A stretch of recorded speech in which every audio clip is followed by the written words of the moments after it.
అందరికీ నమస్కారం. నేను మీ మధ్యమణి వీరరత్నం. ఈ రోజు మన వీడియో నందు ఆంధ్రప్రదేశ్కి సంబంధించి టీడీపీ మరియు జనసేన ఉమ్మడి మేనిఫెస్టో ఈ 2024కి సంబంధించి రిలీజ్ చేయడం జరిగింది. కాబట్టి మనం ఈ వీడియోలో వెల్ఫేర్ స్కీమ్స్ సంబంధించి మన ఛానల్ యొక్క ముఖ్య మోటివ్ కూడా వెల్ఫేర్ స్కీమ్స్ సంబంధించే కాబట్టి వాళ్ళు నెక్స్ట్ అధికారంలోకి వచ్చినట్లయితే వాళ్ళు ఏ వెల్ఫేర్ స్కీమ్స్ ప్రజలకు అందించబోతున్నారు అని ఒక మేనిఫెస్టో అయితే రిలీజ్ చేయడం జరిగింది. కాబట్టి ఆ మేనిఫెస్టోలో చాలా అంశాలు అయితే పొందుపరిచారు. అందులో మనకు సంబంధించి మన ఛానల్ సంబంధించి వెల్ఫేర్ స్కీమ్స్ ప్రజలకు ఏం అవసరమో వాళ్ళు ఏమేమి ఇచ్చారనే విషయాన్ని మనం చెప్పుకోవచ్చు. కాబట్టి దీనికంటే ముందు గత వీడియోలో మనం ఆంధ్రప్రదేశ్ సంబంధించి ఏపీ కాంగ్రెస్ మేనిఫెస్టో రిలీజ్ చేశారు. అందులో వెల్ఫేర్ స్కీమ్స్ ఏమేమి చెప్పారు అనేసి ఏపీ కాంగ్రెస్ మేనిఫెస్టో నాకు వీడియో చేశారు, అది చూడండి. దాని తర్వాత వైఎస్ఆర్సీపీకి సంబంధించి మేనిఫెస్టో రిలీజ్ చేశారు. దానికి సంబంధించి కూడా వాళ్ళు ఏ వెల్ఫేర్ స్కీమ్స్ ప్రజలకు అందించనున్నారు అనే విషయాన్ని కూడా దానిలో చెప్పాను. కాబట్టి కావాలన్న వాళ్ళు ఆ రెండు వీడియోలు కూడా చూడండి. ఓకే, ఇప్పుడు ప్రధాన ఉద్దేశం కూడా టీడీపీ జనసేన బీజేపీ అలయన్స్ అయినా కూడా ఇక్కడ టీడీపీ జనసేన ఈ రెండు ఉమ్మడి మేనిఫెస్టోని మాత్రమే చెప్తున్నాం. ఎందుకంటే బీజేపీ అనేవాళ్ళు సెంట్రల్ పరంగా ఒక మేనిఫెస్టో రిలీజ్ చేశారు కాబట్టి ఇందులో ఆ అంశాలను పొందుపరచలేదు. కాబట్టి ఈ మేనిఫెస్టో కేవలం టీడీపీ జనసేనకి సంబంధించిన మేనిఫెస్టో మాత్రమే. ఓకే, నెక్స్ట్ వాళ్ళు అధికారంలోకి వస్తే ఏ పథకాలు మేము ప్రజలకు అందించబోతున్నాము అనేది చెప్తారు. కాబట్టి అందులో అంశాలు మనం చెప్పుకోబోతాం. కాబట్టి ఈ మేనిఫెస్టో యొక్క పేరు సూపర్ 6 2.0 మరియు షణ్ముఖ వ్యూహం అనేటువంటి పేరు అయితే మేనిఫెస్టో రిలీజ్ చేయడం జరిగింది. కావున ఫస్ట్ వీళ్ళ మేనిఫెస్టోలో ఎక్కువగా ప్రాచుర్యం పొందింది వచ్చి సూపర్ 6. ఈ సూపర్ 6 అనే స్కీమ్ లో ఏమేమి ఉన్నాయంటే అన్నదాత అనే ఒక పథకం చెప్పారు. రైతులకి ప్రతి ఏడాది అంటే ప్రతి సంవత్సరం 2,500 రూపాయలు ఆర్థిక సహాయం చేస్తాం రైతులకు అనేది అంటున్నారు. నెక్స్ట్ రెండవది మహాశక్తి అనే పథకం తెస్తున్నారు. అందులో ఒక 4 రకాలైన పథకాలు అయితే దాంట్లో పొందుపరిచారు. ఏంటంటే తల్లికి వందనం అనేటువంటి ఒక పథకం తెచ్చారు. అది ఎంతమంది చదువుతుంటే అంటే ఎంతమంది స్కూల్కి వెళ్ళి చదువుకుంటూ ఉంటే వాళ్ళకందరికీ కూడా సంవత్సరానికి 15,000 అయితే ఇస్తామంటున్నారు. అంటే ఎంతమంది పిల్లలు స్కూల్కి వెళ్ళి చదువుకుంటూ ఉన్నా కూడా సంవత్సరానికి 15,000 లెక్కన ఒక్కొక్కరికి ఇస్తారు. ఓకేనా. నెక్స్ట్ ఉచిత బస్సు సౌకర్యం, మహిళలకి ఉచిత బస్సు సౌకర్యం అనేది కూడా వచ్చారు. నెక్స్ట్ మూడవది ఆడబిడ్డ నిధి అంటే ఒక పథకం అనేది కాబోతున్నారు. దానికి 19 సంవత్సరాల నుండి అంటే 18 సంవత్సరాలు నిండిన మహిళలు మరియు 59 సంవత్సరాల వరకు ప్రతి కుటుంబంలో మహిళలు ఉంటే వారికి అందరికీ కూడా నెలకి 1,500 రూపాయలు చొప్పున ఓవరాల్ గా సంవత్సరానికి అయితే 18,000 రూపాయలు వాళ్ళ కుటుంబానికి ఆర్థిక సహాయం చేస్తాము ఆడబిడ్డ నిధి అనేటువంటి పథకం ద్వారా అంటున్నారు. అంటే మీ ఇంట్లో 19 సంవత్సరాల నుండి 59 సంవత్సరాల వరకు మహిళలు ఎవరైనా ఉన్నట్లయితే ఈ ఆడబిడ్డ నిధి అనే పథకం ద్వారా నెలకి 1,500 అంటే ఓవరాల్ గా సంవత్సరానికి 18,000 రూపాయలు అయితే వాళ్ళకి ఆర్థిక సహాయం చేస్తామని అయితే అంటున్నారు. నెక్స్ట్ దీపం పథకం అనే పథకం కింద ప్రతి కుటుంబానికి ఏడాదికి 3 సిలిండర్లు సంవత్సరానికి 3 సిలిండర్లు ఉచితంగా ఇస్తామని అయితే అంటున్నారు. ఓకే. నెక్స్ట్ యువగణం నిధి, దీని ద్వారా నిరుద్యోగులకి అన్ఎంప్లాయ్మెంట్ ఎవరైతే ఉన్నారో నిరుద్యోగులకి వాళ్ళకి ఏదైనా ఉద్యోగం వచ్చేంత వరకు నెలకి 3,000 రూపాయలు స్టైఫండ్ అందిస్తామని అయితే అంటున్నారు. ఓకే, ఇది సూపర్ 6 కి సంబంధించి. ఓకేనా, ఇది ఇప్పటికే ప్రజల్లోకి అయితే బాగా పోయింది కాబట్టి ఇది సూపర్ 6. నెక్స్ట్ అదే విధంగా చాలా మంది ఎదురు చూస్తూ ఉన్నది కూడా పెన్షన్. ఓకే, పెన్షన్ సంబంధించి వీళ్ళు ఏం చెప్తున్నారంటే 50 సంవత్సరాలకే పెన్షన్ ఇస్తామంటున్నారు. ఎవరికి? SC ST BC and minority వీళ్ళకి 50 సంవత్సరాలకే పెన్షన్ శాంక్షన్ చేస్తాము.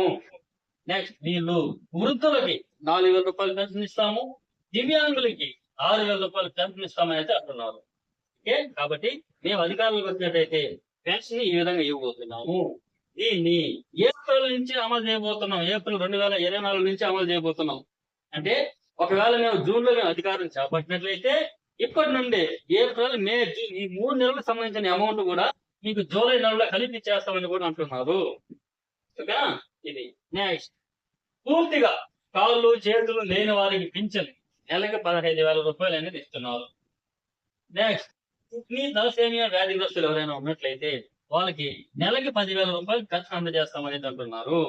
ఇందులో ఎంత ఇస్తున్నారు అని వాళ్ళ మేనిఫెస్టో అయితే వచ్చారు. నెక్స్ట్ చంద్రన్న బీమా ఇన్సూరెన్స్, ఇది సహజ మరణం కింద 5 లక్షలు, ప్రమాద బీమా కింద 10 లక్షలు. ఓకే. నెక్స్ట్ వైద్యం, ప్రతి కుటుంబానికి 25 లక్షల వరకు కార్పొరేట్ హాస్పిటల్లో చూసుకునే అవకాశం కల్పిస్తాము మేము అధికారులు పెంచట్లేదు అని అయితే అంటున్నారు. Next fee reimbursement.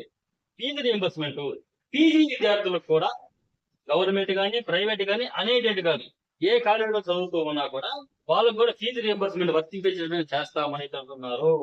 కానీ ఇక మీద ఫీజు రియంబర్స్మెంట్ అంటే మేము అధికారంలోకి వచ్చినట్లయితే ఫీజు రియంబర్స్మెంట్ మాత్రం డైరెక్ట్ గా వాళ్ళ కాలేజీకి చెల్లిస్తామని అంటున్నారు.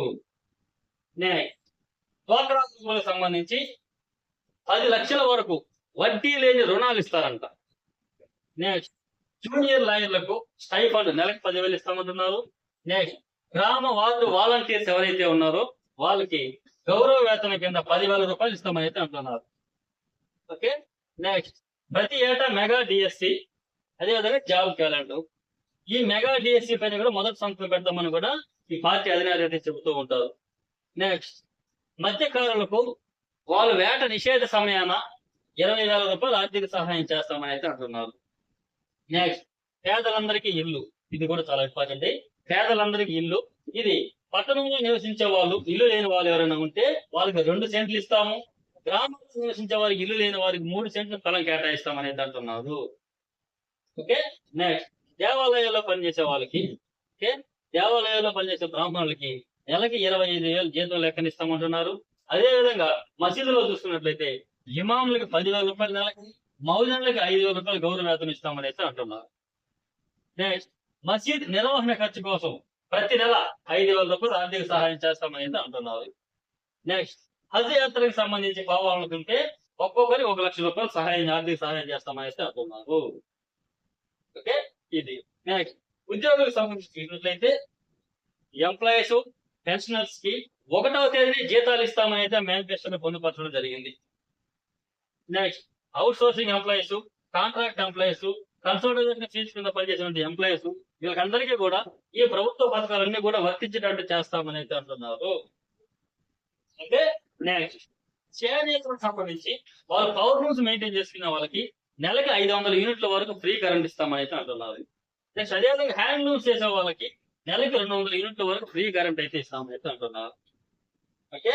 నెక్స్ట్ బ్యాడ్జీ కలిగిన డ్రైవర్లు ఎవరైతే ఉన్నారో ఆటో, ట్యాక్సీ, లారీ, టిప్పర్ డ్రైవర్లు వీళ్ళకి 15,000 రూపాయలు సంవత్సరానికి ఇస్తామంటున్నారు. అంటే ఆటో డ్రైవర్లకి, ట్యాక్సీ డ్రైవర్లకి, లారీ డ్రైవర్లకి, టిప్పర్ డ్రైవర్లకి, హైవే లైసెన్స్ కలిగిన వారికి కూడా 15,000 రూపాయలు ఇస్తాము సంవత్సరానికి అయితే అంటున్నారు ఆర్థిక సహాయం. నెక్స్ట్ మేము అన్నా క్యాంటీన్, మేము అధికారంలోకి వస్తే అన్నా క్యాంటీన్ మళ్ళీ తెస్తామని అయితే అంటున్నారు. ఓకేనా. ఈ ప్రజలకు దగ్గరగా ఉన్న సంక్షేమ పథకాలకు సంబంధించి ఇంకా చాలా మేనిఫెస్టోలో చాలా అంశాలు పొందుపరిచారు.